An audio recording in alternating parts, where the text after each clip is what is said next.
Ipinamalas ng mga Pinoy sa Cyprus ang kanilang cooking skills sa kompetisyong layong itaguyod ang kulturang Pinoy. Yan ang agenda report ng ating Europe correspondent Dick Villanueva.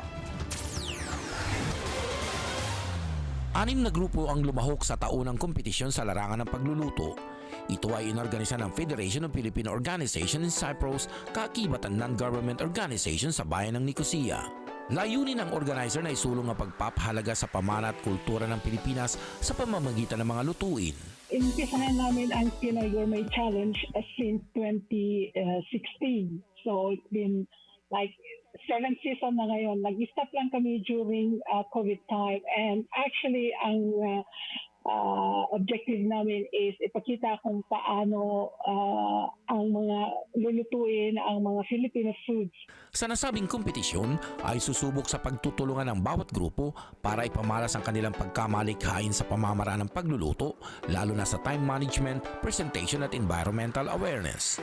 Sa pagsisimula ng kompetisyon, mag-uunahan silang mamalengke ng 1 minuto sa booth na kung saan lahat ng sangkap na gagamitin ay naroon nakalagak. Pagkatapos mamalengke ay bibigyan sila ng 2 oras para lutuin ang kanilang mga Pinoy recipe mula starter, main course at dessert. Tanging traditional Pinoy recipe lamang ang pwedeng lutuin. Ang mga judge ay 2 Filipino chef, isang Cypriot national na chef at isang Pinoy chef para sa dessert. Hinirang na overall champion ang Infid Cyprus sa kanilang starter na broccoli omelette, fish escabeche sa main course at yema palitaw fusion naman sa dessert. Okay. Ano ang feelings being a champion? So hindi namin we're not expected na kami ang maging champion because we are not a professional chef. Mm-hmm. Napakalaking tulong nitong ganitong mga organisasyon na ginagawa na pa-contest. Talagang nakaka-proud as a Pilipino. Talagang naiano namin here in Cyprus. Tumanggap sila ng €100, trophy at certificate.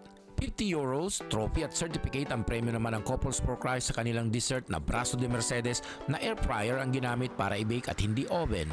Winner din sa main course ang Kalinga Association. Starter naman ang Sigak Cyprus Chapter at Special Award for Environmental Awareness ang Flat 101 Nicosia dahil sa less waste.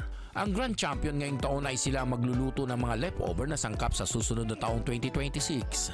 Lahat ng niluto sa kompetisyon ay masayang pinagsaluhan para sa pananghalian ng lahat. Kung ikukumpara sa ibang European states, kakaunti lamang ang Pilipino na nagtatrabaho sa Cyprus, pero sagana ang Filipino community sa bansa sa mga programa na pagkakakilanlan ng mayamang kultura at tradisyon ng Pilipinas. Para sa agenda, Dick Villanueva, Billionaire News Channel, Nicosia, Cyprus.